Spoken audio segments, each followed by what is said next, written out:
Guys, let's talk about new problem from dynamic programming, which is called house robber 1. Okay, so you would be given one array which is called, let's say this is your number array. Okay, and now here the problem, what is the problem? So number I represent money in house I. So how much money is there? Okay, so in house 1 the money is 2, house 2 money is 7, house 3 money is 9, then similarly for 4 it is 3, for 5th it is 1. Now what is the rule? Okay, you cannot rob two adjacent house. Okay, so like if you rob second, then you cannot rob 7, you need to rob 9. Okay, otherwise means adjacent house you cannot rob. Okay, and return the maximum money you can rob. So that is the problem. And for example, let's take the example of this 2, 7, 9, 3 and 1. Okay, and this is the index 0, 1, 2, 3, 4. So see, if you choose second, okay, if you choose second, then you cannot choose 7, then you need to choose 9. Then you cannot choose 3, then you need to choose 1, right? 9 plus 2, 11, 12. So the answer will be 12 for this. And this is the maximum. Let's see if you can find anything else. Maximum, no, right? So this one will be the answer. So this is what you need to find. Okay, now how you will do that? Let's see it's a recurrence relation. Okay, so for example, there is a clear thing that either you're picking something or you're not picking something, right? So for example, if you're picking the second, then you're not picking 7, right? If you're picking 7, then you cannot pick 7. If you're picking 7, then you cannot pick 9, right? So this is the simple problem of pick and non-pick, and this is similar to the minimum cost for the climbing stair problem. Okay, just earlier problem what we did. So here if you check, this is the given array, right? 2, 7, 9, 3, 1. And now if you, let's say you're at 0, so what is the cost of 0? It is 2, right? Now you're at 1 and you are not picking 1. Okay, so no, this is the base condition. So for 7, this is either you can pick 2 or you can pick 7, and on the basis of this choice other options will get changed, right? So that's why this one will be your base condition. So for 1 the cost will be 7. Now for 2, what is the cost? Okay, so for 2 the cost of 2 itself is 9. Okay, you need to add that and plus, let's say you pick 0, okay, and not 1.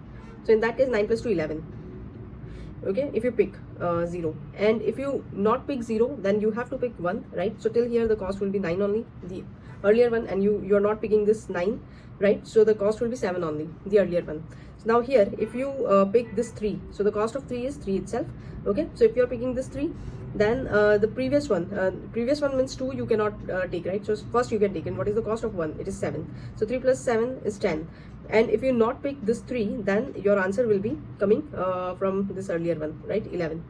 And same if you pick it 12, otherwise 11. So what is the maximum here? 12, right? So that will be your answer. And what will be the recurrence relationship here?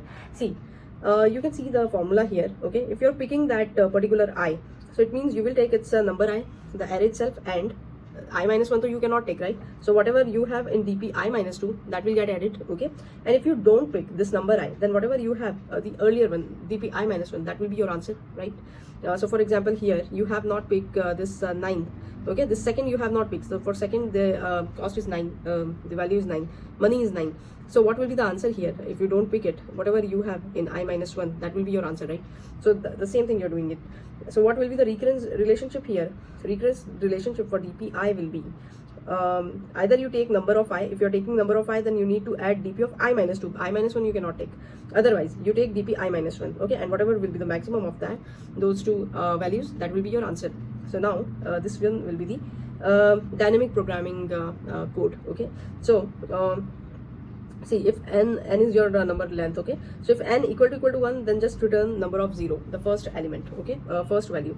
Otherwise you create one dp of size n. Okay, in its 0 the value will be number of 0, and it's 1, what will be the value? Either number of 0 or number of 1, whatever is maximum, that will be number of 1. Okay, now you run one for loop from 2 to n. Okay, and you use these two recurrence relationship. If you pick it, then you will pick number of I plus dp of I minus 2. If you don't pick it, then dp of I minus 1, and whatever is maximum, that will be your answer of the dp of I. And at the end you will return whatever you have in dp n minus 1. So that will be your answer. Now if you wanted to optimize its space, then instead of a dp array, just use two variables. Okay, because at the end we are using last two values only and not the entire array. That's why.